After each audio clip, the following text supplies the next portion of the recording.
basically into either heavenly transcendental deities, some of whom are totally abstract, be it an Allah or a Yahweh, or in very human form, be it a Zeus, you know what I mean, or whatever you like, a Hercules, and so on and so forth.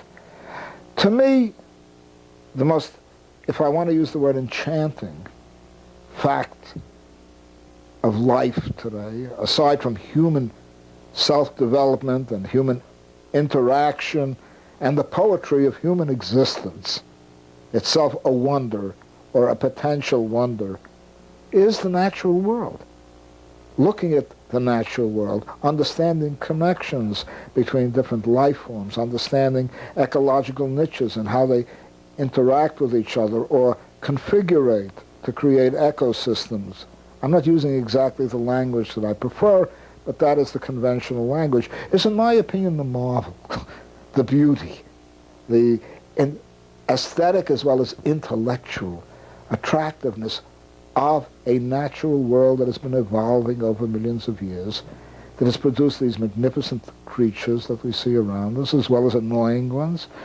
And what need do I have to sit down and read about the doings of Yahweh, or the doings of Allah, or the doings of whatever deity you prefer, for that matter, a Buddha, who of course is not really supposed to be a deity, etc. What do I need all of that junk that is invented by the human mind and imagination?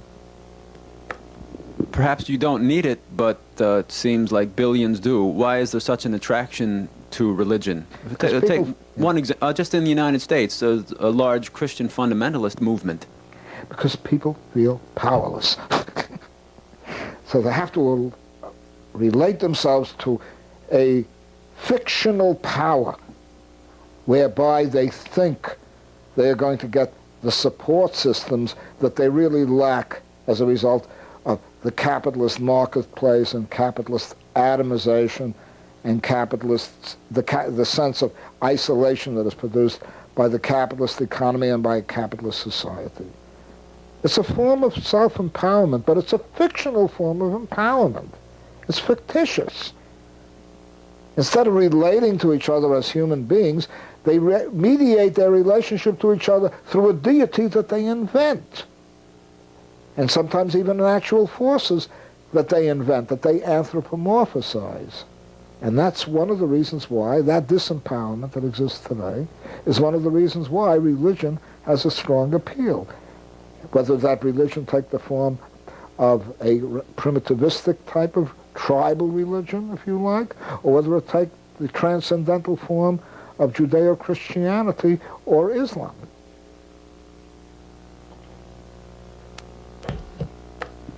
Back to the anarcho-communist society. How to deal with those who transgress the principles around which this society is organized? Will there be systems of law? As humanely as possible, and only to the extent that it is necessary to contain asocial activities.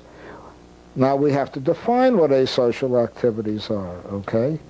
Well, how do you do that? You can cite many examples. I've encountered, for example, right-wing libertarians who are really proprietarians, and in the name of the sanctity of property, individual property in particular, claim that they can cut down redwood trees on their land, no matter what the impact may be. Here I think a community, and more broadly society, has a right to intervene and say, look, we'd like to persuade you not to cut down these redwood trees. First of all, they're magnificent. You yourself are not responsible for the fact that a redwood tree has been on a piece of land that you, in one way or another, arbitrarily acquired or financially acquired. These redwood trees, in some cases, have been around for 2,000 years. You haven't. In fact, your Euro-American ancestors never even colonized the United States, or the tract of land on which these redwood trees are grown. They say, no, we have the right to do whatever we want with our land. We try through persuasion to say our land may affect an entire ecosystem, if you please. And your right to do whatever you want on that our land may be extremely destructive to an entire landscape and to the needs, and may damage the well-being of how many people? Thousands, hundreds of thousands of people. You haven't got that right to infringe on the rights of other people, their right to survival, their right to clean air, their right to good food, their right to unpolluted water. No, it's my property. Let's carry it to extremes, okay? My property, and I'm going to do it.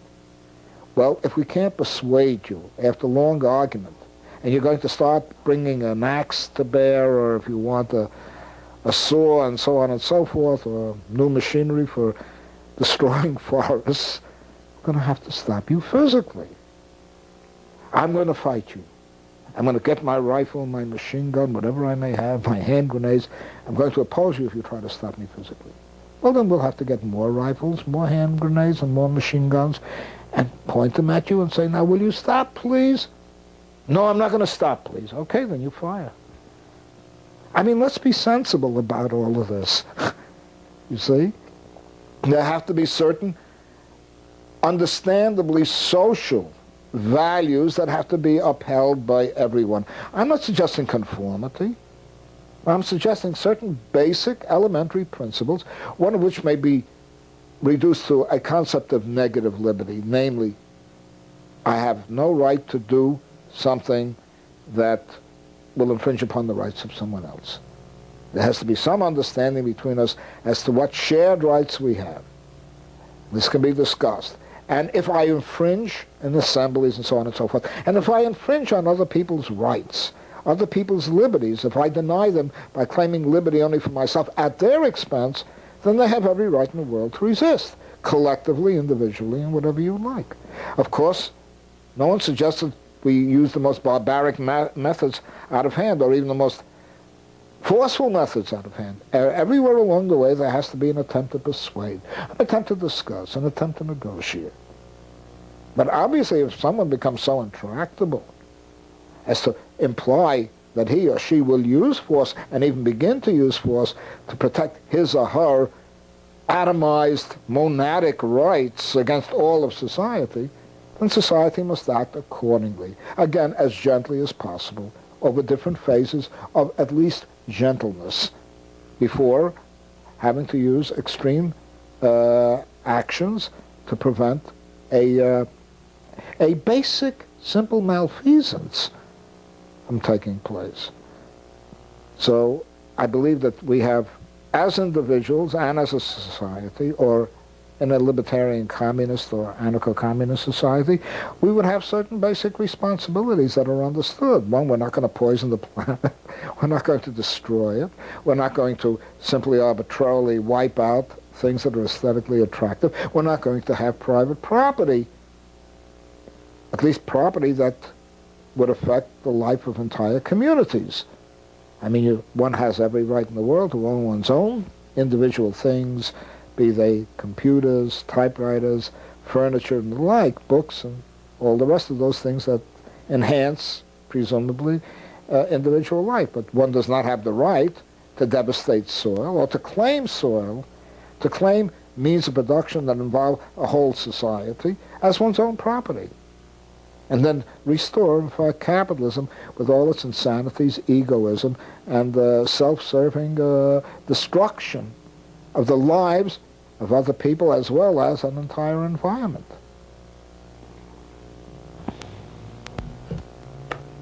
Continuing with law, if one reads the newspapers lately, November, December 1993, there seems to be overwhelming support for the new Clinton plan to build more prisons and put more police in the streets as a way to control crime. Can you comment on that? The question is what produces the crime. It's a typical, I would sorry to say, bourgeois, capitalistic way of thinking that we deal with the effects and avoid the causes. What has produced the crime that we have today, rampant as it is becoming, or as it is? What are the circumstances that are necessary economically, socially, morally, educationally, to prevent people from committing crime? By the way, let me also state that anything that a large majority or a sizable number of people don't like are often designated as crimes.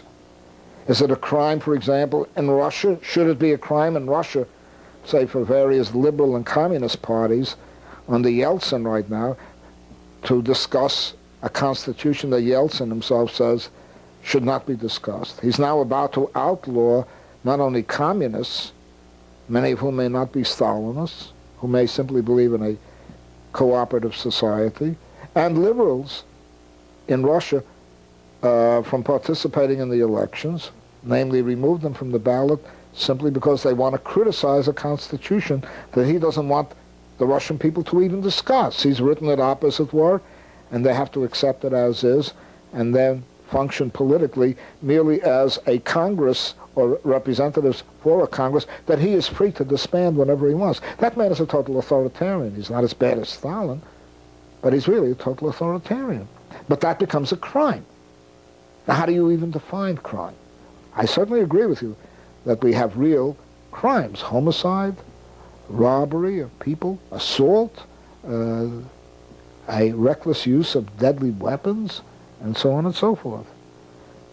On the other hand, I hear a man who tried to defend himself from criminals who wanted to strangle him, or police officers who tried to prevent that from happening by firing at 3 assailants who were out to rob this man, that this man now is complaining that one of the criminals who was shot is going to be rewarded with a $4 million